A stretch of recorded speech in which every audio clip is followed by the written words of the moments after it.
Hi friends, చంద్రకి మళ్ళీ ఇంకొకసారి పెళ్లి చూపులు జరగడంతో విరాట్ కోపంగా ఉంటాడు.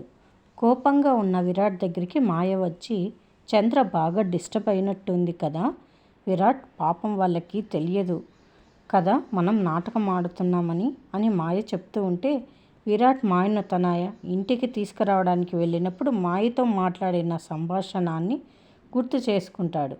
చాలా కాన్ఫిడెంట్గా నీ చంద్రకి నన్ను తీసుకొని వస్తానని చెప్పావు, మళ్ళీ ఏం ప్లాన్ వేసావేంటి అని అడుగుతుంది మాయ విరాట్ని. నీ కండిషన్స్కి నేను ఒప్పుకుంటున్నాను మాయ, ముందు బిడ్డని కనివ్వు, తర్వాత నేను నీకు తాళి కడతాను అని విరాట్ చెప్తాడు. నా దగ్గర ఇంకో దారి ఉంది, తాళి కట్టినట్లు అందరినీ నమ్మించు చాలు అని మాయ చెప్తూ ఉంటే, అంటే నువ్వు అనేది ఏం చెప్తున్నావు అని అడుగుతాడు విరాట్. నా తాళిని నేనే కట్టుకుంటాను అని మాయ చెప్తుంది. ఆ విషయాన్ని గుర్తు చేసుకుంటాడు విరాట్. మరిన్ని అప్డేట్స్ కోసం ప్లీజ్ సబ్స్క్రైబ్ చేయండి. Thanks for watching.